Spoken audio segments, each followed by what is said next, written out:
What's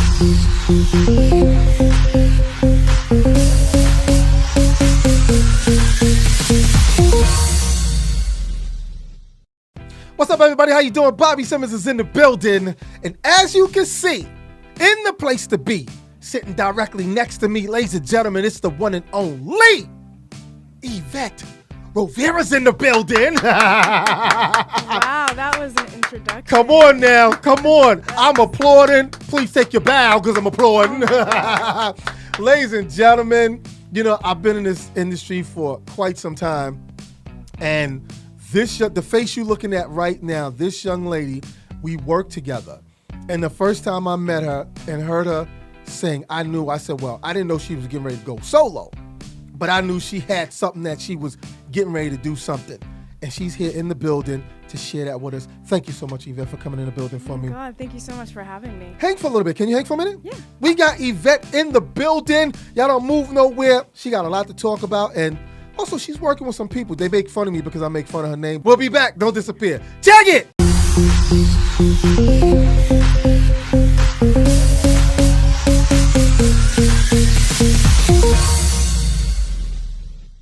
Bobby Simmons is here, and I just want to say once again, my special guest, Yvette Rovira, is in the building. And thank you for coming down and hanging out with me. Tell us a little bit why this particular album, and you're so passionate about this album for everyone to hear. Yeah. I mean, it's a real personal album. I wrote it when I was going through a lot of stuff. It's really real. It's emotional.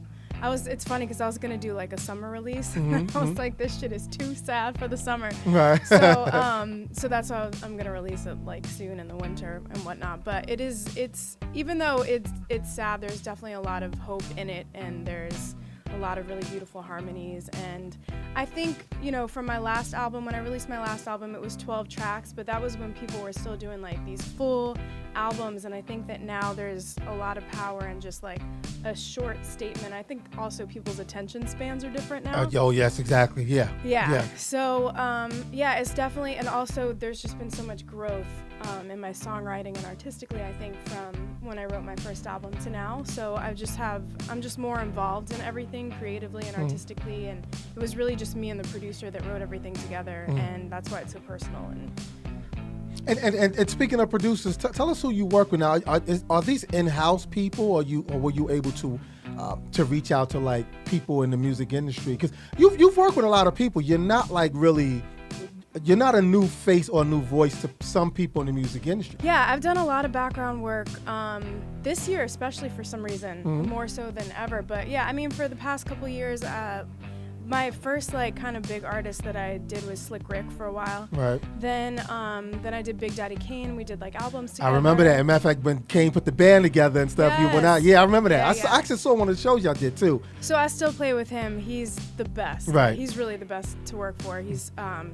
He treats everyone like family, and he nurtures everybody, and I cannot say enough good stuff about that man. He's amazing. But and then I've been doing Talia for the past couple years. So we did like that big tour 2 years ago, and we're about to do that show in LA at the Forum on November 17th. Yeah. And now tell people who Talia is. I say Thalia, but y'all whatever. So Talia, she's a Mexican pop star. She's sold millions and millions of records. She's married to Tommy Mottola. Yes. And he manages her. And she's a really talented, beautiful Mexican pop singer. And her songs are really great. So yeah, she's doing her thing, killing it. And then the top of the year, I did Dionne Warwick. And I did the Fallon Show with Prime, which is a group that DJ Premier is doing with Royce the 5'9". And I seen that too. I saw that episode. Yeah. I said, look at my friend. First of all, tell us about how you even got started in the music. Because actually, this is something I don't know about you. How did you begin in this crazy world of entertainment? Well, I started singing when I was young, and I think the first thing, like 8 years old, is when I started taking voice lessons. But because my mom just put me in it because she knew I loved it. Honestly, that's it. I don't have anybody in the business. I'm from Tampa, Florida. I just was kind of from a small town, whatever. But she put me in voice lessons, and then like the first thing I did, I started doing like theater. So I had done this show, Joseph and the Amazing Technicolor Dreamcoat, with Sam Harris, which is like this little tour. And oh my God, Sam Harris. I know. Yes. Oh, you know who that is? What? Are you killing me? Okay, I know. Somewhere. Well, anyway, go ahead. Yeah, he's amazing. So that was like the first big thing I did, and then I was doing a lot of theater and stuff, and I ended up moving to Boston to go to Berklee. And that's when I kind of like was like, all right, this is what I'm gonna do.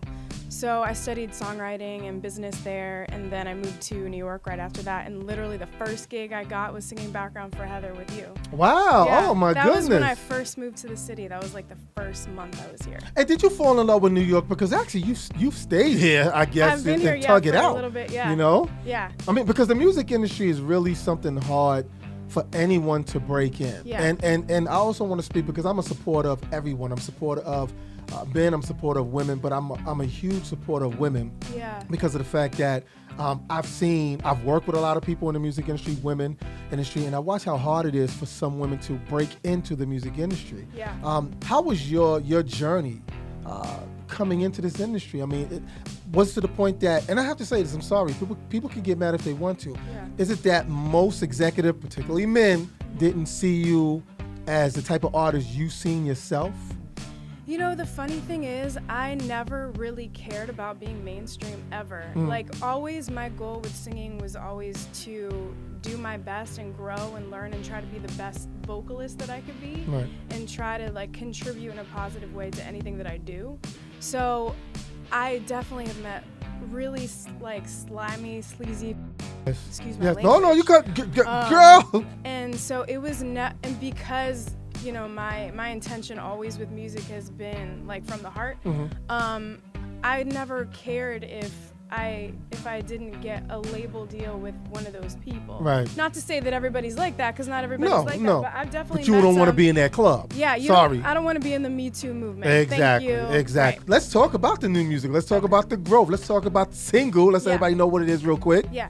So the first single off the EP is called Woman of the Water, by the way, and the first single on the EP is called Before the Dawn. So we have a music video for that, and I just mastered everything on Friday, so I'm still coming up with the dates and the promo and the marketing and everything like that. Now tell us why you titled the album that particular title. What's the science behind that? Yeah, so I'm a Cancer, that's my astrological sign, and I'm really connected to water and waves and just the mood of water and the moon and how it reflects the tides and all that stuff. So there's actually a reference to water in every song in the EP. Oh, okay. When should we expect this album? I'm gonna say I don't want to say like December and then it'd be January. Right. So just to be safe, January at the latest. Right. But January at the latest. Good. Yeah. Well, I mean, and did you work with any features on this album at all? I didn't. Thank you. A round of applause for Yvette for that one right there. Who are some of them people? Because in the future, you know, you got to pick them. Yeah. That I would want to work with. Yeah. I mean, right now I'm really loving Her and LMI. Right. I don't know that their music is exactly the same as what I'm doing, but I really love that electronic, soulful vibe. And I think that my music has a little bit of that, but also maybe a little bit of like Florence and the Machine. So it is a little bit more kind of vibey than R&B at times. So yeah, also Janae Aiko. I really love her songwriting. I would love to work with her. Yeah. So, what is your texture? What is your style of music? You know that you like? Because I don't want to categorize what you do. Tell us, you know, because when I met you, we were in a whole soul vibe. It was all about R&B and soul, just like, you know. But what is it that Yvette like? Here's my portion of music that I like, and would some way like to follow. I mean, I honestly listen to everything, and I like different kinds of music for different reasons. Like, I really love country music for the songwriting. No way. Like, the storytelling. Right. You know, is so dope. But, yeah, so country for the songwriting. So you don't feel the mood and the music of country music? I do. I mean, there's Tell the truth, Yvette. Don't start lying on here just because you can sell your record, but you ain't got the lock. Does country music bore you musically?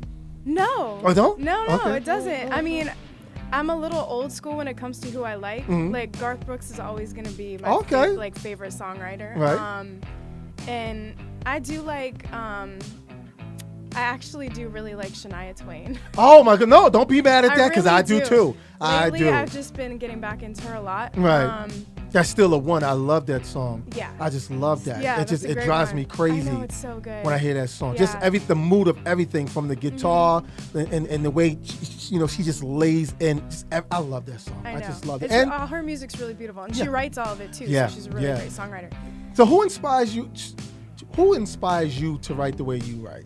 Because you have a different style of writing. Because when I was listening to your sing, I was like... It's really freeform, especially this project is very just... I really did not try to think about being commercial.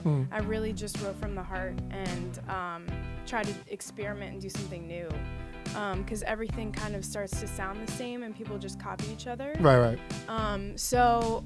I mean, like I said, Janae Aiko is someone that I really admire her songwriting, and her, definitely. And actually, I want to give you the floor now to tell everybody about the single and where they can purchase it at. And in the video, just give them everything, because I need for people to know, show my girl Yvette some love. This is my people's. So since she's my people's, and I know y'all my people's, please show my people some love. Please let everybody know when can they expect the single and album. Thank you. So the single has not been released yet, but it will be released within the next month. So if you could follow me on my socials, you can keep up to date with me on when everything's getting released and everything like that. So the name, the way you spell my name is YvetteRovira, and I'm on Twitter, Instagram, Facebook, all the stuff. So all right. Yeah. And check her out there. And Yvette does great work, not just as a background singer, but she does great work as a lead vocalist. And I want to see you continue to do your thing. Thank you. I know it took a minute for you to get here. I'm glad you came here. Yeah. And I thank you so much, really so much you. for coming through. Ladies and gentlemen, the one and only Yvette Rovira. Show us some love. Thanks you for coming, guys. baby.